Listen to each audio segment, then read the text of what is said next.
Boa tarde, moçada. Aqui quem vos fala é o professor Eugênio Bastos, canal Geogênio, a serviço dos alunos que gostam de estudar e querem passar em concursos. Moçada, dá aquela forcinha, dê um like no canal, compartilhem o vídeo, se inscrevam no canal e ajudem a fortalecer esse trabalho que tem um único objetivo: oferecer a vocês o melhor dentro das minhas possibilidades. Valeu, moçada! No nosso encontro de hoje, nós iremos falar de dois fenômenos climáticos, o El Niño e a Laninha. Vamos começar, portanto, falando do El Niño, um fenômeno climático que causa anomalias climáticas em várias partes do mundo. Como se forma o El Niño?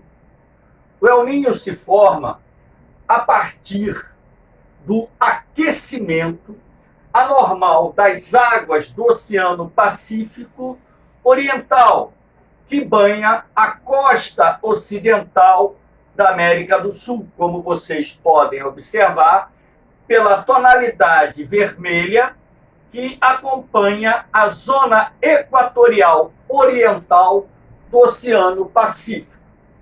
Aí vocês vão me perguntar, por que acontece esse aquecimento anormal das águas do Oceano Pacífico na sua porção oriental? Isso decorre da mudança na direção dos ventos. Em condições normais, os ventos sopram do Oceano Atlântico em direção ao Oceano Pacífico. Dessa forma, deslocando as águas mornas que margeiam a zona equatorial do Oceano Pacífico em direção à Oceania e também ao continente asiático. Não se sabe ainda o certo o porquê, de tempos em tempos, essa circulação atmosférica sofrer mudanças. Ou seja, de tempos em tempos, não há um padrão definido, que fique bem claro para vocês, os ventos passam a soprar do Oceano Pacífico em direção ao Oceano Atlântico. Isto porque a pressão atmosférica no Pacífico Ocidental fica maior do que a pressão atmosférica no Oceano Atlântico. E como os ventos sopram sempre de um centro de alta pressão para um centro de baixa pressão, isso faz com que os ventos mudem de direção, passando a soprar do Oceano Pacífico em direção à América do Sul. Ora, na medida em que esses ventos passam a soprar de oeste para leste, eles deslocam as águas superficiais do Oceano Pacífico, águas mornas, de encontro ao litoral ocidental ou parte do litoral ocidental da América do Sul. Então, essas setas brancas aqui indicam os sentidos ou as direções dos ventos. Então, lembrando que o El Niño é provocado pelo aquecimento anormal das águas do Oceano Pacífico Oriental. Não há um padrão, portanto, não é possível afirmar que o El Niño ocorre de X em X anos. Antigamente acreditava-se que o intervalo era de aproximadamente 8 anos entre um El Niño e o outro. Mas na década de 2000 tivemos 3 eventos de El Niño que jogou por água abaixo essa teoria. O aquecimento anormal das águas do Oceano Pacífico causará mudanças climáticas no território brasileiro. São mudanças sazonais, não definitivas. As 3 áreas mais afetadas pelo El Niño no Brasil são o sertão nordestino. Ele vai registrar uma seca severa, ou seja, o índice pluviométrico será menor do que o índice pluviométrico normal. Mas por que o sertão nordestino fica muito seco em épocas de El Niño? De acordo com cientistas, quando o El Niño se manifesta, se forma sobre o sertão nordestino um centro de alta pressão atmosférica, um anticiclone. E os anticiclones são áreas dispersoras de vento, razão pela qual impedem a penetração dos ventos úmidos procedentes do Oceano Atlântico, deixando o clima do interior do Nordeste mais seco. Em determinados eventos do El Niño, essa seca atingiu até a zona da mata, que tradicionalmente é uma área úmida o ano inteiro. O El Niño reduz as chuvas na Amazônia Oriental. Mas por que isso? Ora, se os ventos estão soprando de oeste para leste, pressupõe-se que os ventos da massa equatorial atlântica, responsáveis pelas chuvas que ocorrem em boa parte da Amazônia Oriental, fiquem mais fracos ou nem cheguem na região. Ora, se nós teremos aqui uma redução das chuvas na Amazônia Oriental, o que isso poderia trazer como consequência? Incêndios florestais. Então, em épocas de El Niño, os incêndios florestais da Amazônia setentrional, na sua porção oriental, tornam-se mais frequentes, causando não só impactos ambientais, como também impactos socioeconômicos. Aqui no sul do Brasil, o El Niño vai provocar chuvas torrenciais que causarão cheias nos rios, inundações nas cidades e também quebra das safras agrícolas. Portanto, nessa parte do território brasileiro, principalmente na região sul, o El Niño será responsável pela ampliação, elevação do índice pluviométrico, causando sérios problemas para a região. O El Niño, ele gera também consequências em escala global, não é só no Brasil. É um fenômeno internacional. Por exemplo, aqui na parte oriental da Austrália, teremos calor e seca, fatores que contribuem para a eclosão de incêndios florestais na Austrália Oriental.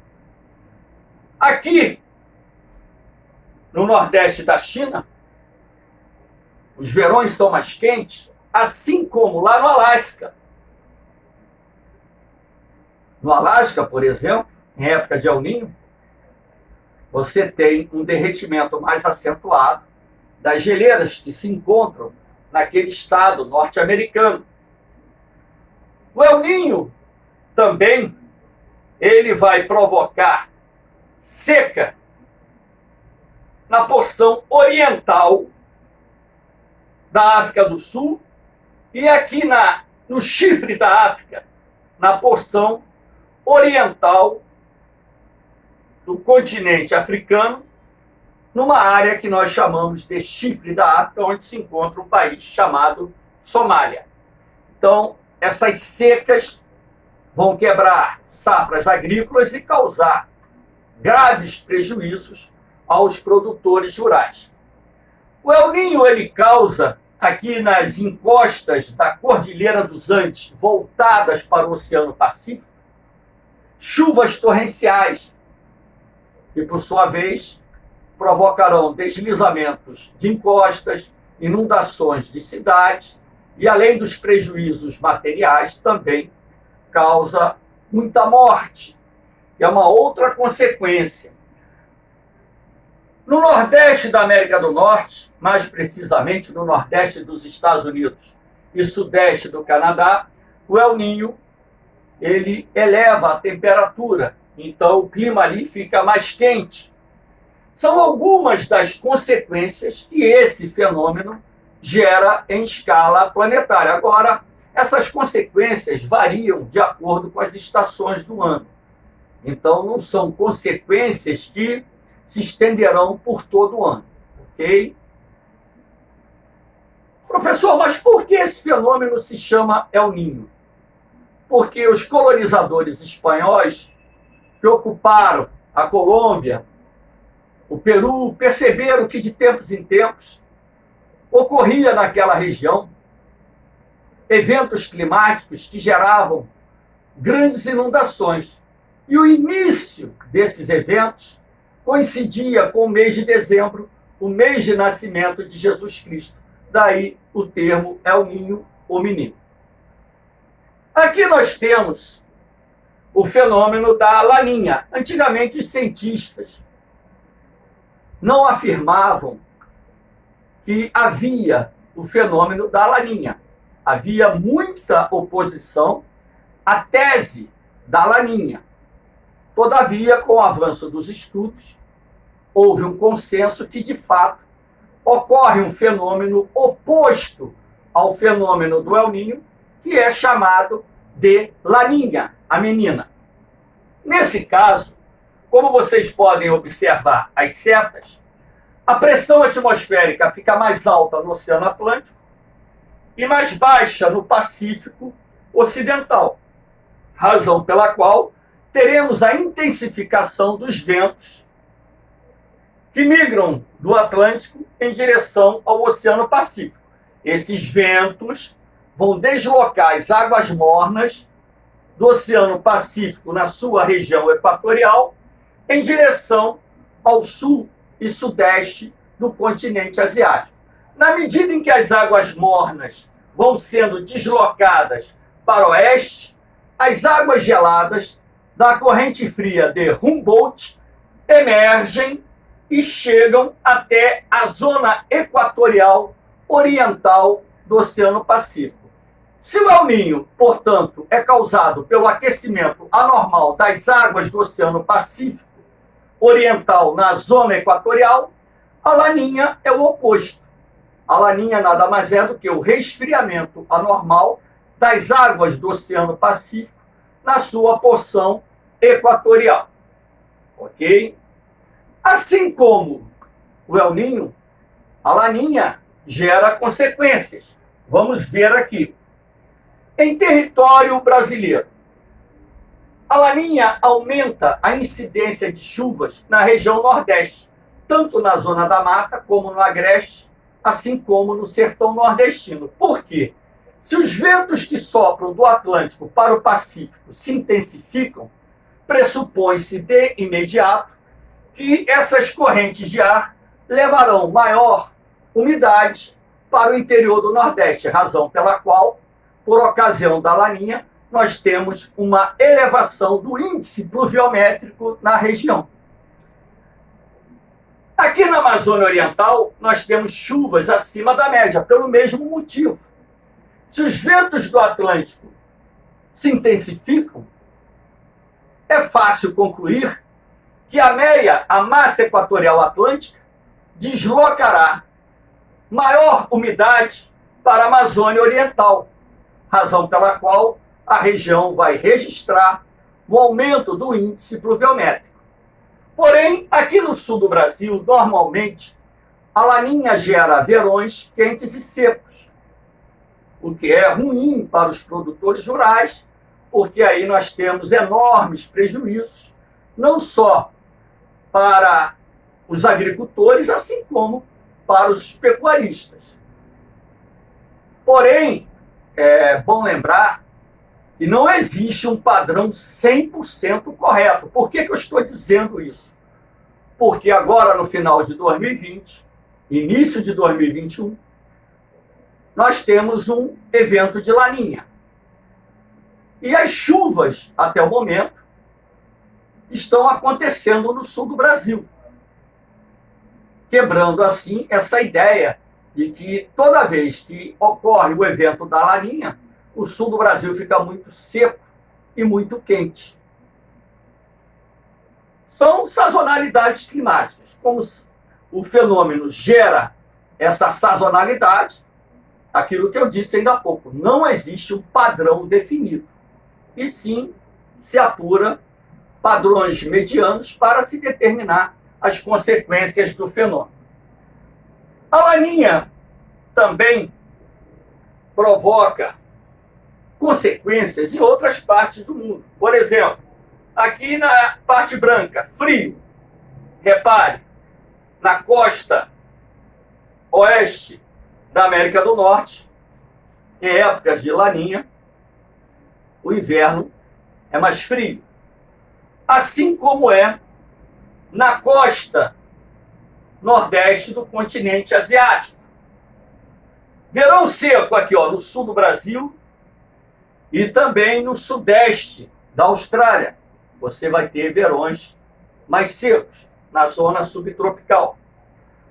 Você vai ter áreas úmidas, porém com temperaturas abaixo da média, no sudeste do continente africano, no norte da América do Sul, se estendendo ali pelas Antilhas, que é um conjunto de ilhas que encontramos na América Central, e também no norte do continente africano e no sul do continente europeu. A Laninha vai provocar eventos de frio e maior umidade. Inclusive, agora recentemente, a Espanha conheceu a pior nevasca dos últimos 25 anos. A televisão mostrou. E nós temos, na bolinha amarela, as áreas que também ficarão mais úmidas, como, por exemplo, aqui o nordeste do Brasil, parte da Amazônia Oriental e o sudeste do continente asiático e o norte da Austrália. A maior umidade, consequentemente, implicará no aumento da incidência das chuvas. Aqui no litoral do Chile, Peru, Equador, a Laninha vai beneficiar a indústria pesqueira, porque se as águas geladas da corrente de Humboldt chegam até a zona equatorial, essas águas frias são ricas em oxigênio e plâncton, atraindo assim uma grande quantidade de cardumes, razão pela qual Chile, Peru e Equador figuram entre os maiores produtores de pescado do mundo. Portanto, a Laninha e o El Niño causam sazonalidades climáticas e essas sazonalidades climáticas estão relacionadas com a mudança da pressão atmosférica no Oceano Atlântico, no Oceano Pacífico, e essas mudanças é que vão determinar as mudanças nas direções dos ventos, que, por sua vez, irão deslocar de tempos em tempos águas mornas e águas frias, criando essa perturbação, essa anomalia climática que acaba tendo sequelas em várias partes do mundo. Moçada, espero que tenham gostado da aula. Fortaleçam o canal, dê um likezinho, compartilhem o vídeo. Canal Geogênio, a serviço dos alunos que gostam de estudar e que querem passar nos concursos. Qualquer dúvida, vocês lá no comentário, bota a perguntinha que eu esclareço. As aulas, elas são sintetizadas, não são tão aprofundadas pela questão do tempo. Valeu, moçada? Um beijão no coração de vocês. Até o nosso próximo encontro. Fui! Deixa eu te falar uma coisa. Pelos